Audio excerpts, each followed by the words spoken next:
In this video, I'm going to talk about the seated curl in reference to the seated barbell curl in a version that I call the seated cable curl. Now, when you do a barbell seated curl, you have the bar on your lap. And so basically what's happening is you're starting the movement with the arms just above a 90-degree bend, a 90-degree bend being right about here of the forearms parallel with the floor.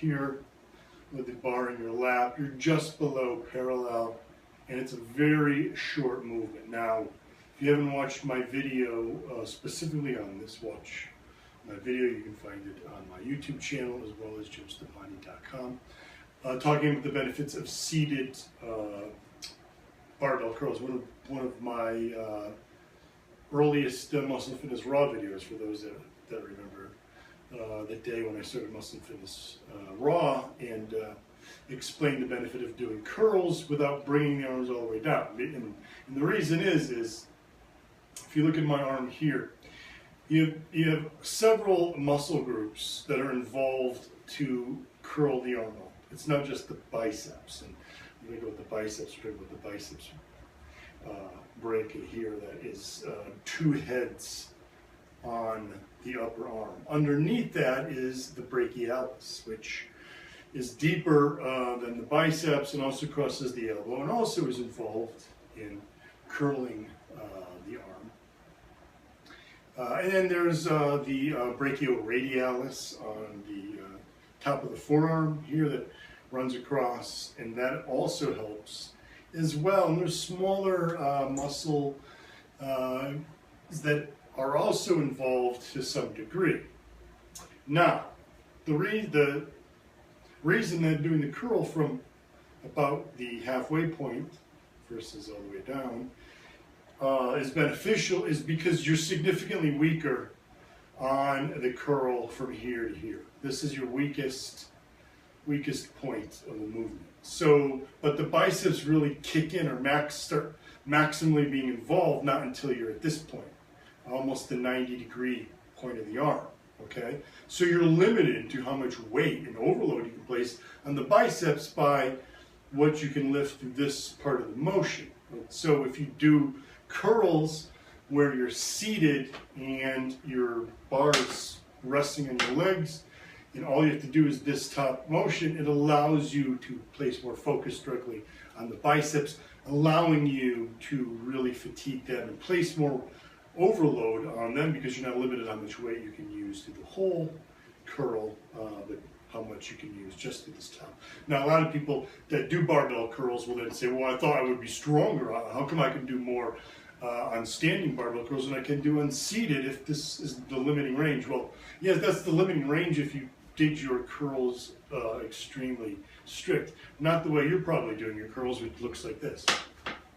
Yes, you can significantly throw more weight up in standing curls than you can with seated, but trust me, you are significantly stronger through this portion of the movement. Once you get used to doing barbell seated curls, you will realize how much heavier you can go. So today I'm going to show you a version of seated barbell curl. I'm going to say seated barbell curl only because seated curl, if you do seated dumbbell curls, you can go through the full range of motion. So saying seated barbell curls means it's stopping at the legs. It's not a full range of motion curl. So we're going to do cable seated barbell curls today. And you're simply going to place a straight bar, or I have an easy bar, cambered bar here that I'm using. But I'm going to attach it to the low pulley, and then I'm going to sit as close to the pulley as I can. You want your hands to be here close to your hips, and it's going to be more like a drag curl, bringing it up and down.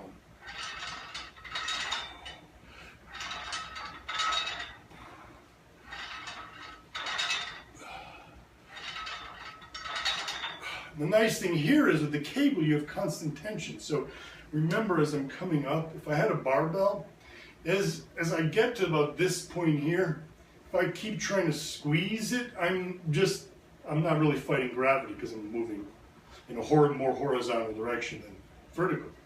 But with the cables, because I still have resistance as far as I'm moving the handle, in this top position, I'm getting a lot of resistance, allowing me to get a really great peak contraction. But anyway, that's the cable seated barbell curl. Give it a try next time you train biceps. Anytime you see seated barbell curl in one of my programs, feel free to try this version, throw it in just to change it up a bit, or if you want to switch and keep that as your go-to for that program. But don't always neglect, don't always do just the cable version. Make sure that you remember variety really is the key. So also use the barbell version as well. But if you haven't tried either version, definitely give those a try. You'll really feel the difference, and will definitely help your bicep growth, as many people have found using that one exercise really has changed a lot of people's arms using it properly. And again, when I say one exercise, I'm not saying that's the best exercise for building biceps. For some people, works quite well. Remember, you always want to use variety, and it's really about trying to find out what works best for your body. So definitely give that exercise a try. If you haven't, if you've tried the barbell version, give this cable version a try. Let me know how you like it. Hit me up on Twitter, Instagram, Facebook, and remember, all my stuff, guys, is at jimstoppani.com. Seriously, if you're not a member, you have no idea what you're missing. The number of programs, the exclusive videos and tips that I have like this, these are the ones that I throw up on YouTube, but there's hundreds of others that are exclusive to members of jimstoppani.com, along with so many of my exclusive programs that you can use with my app. Take right to the gym. jimstoppani.com, guys.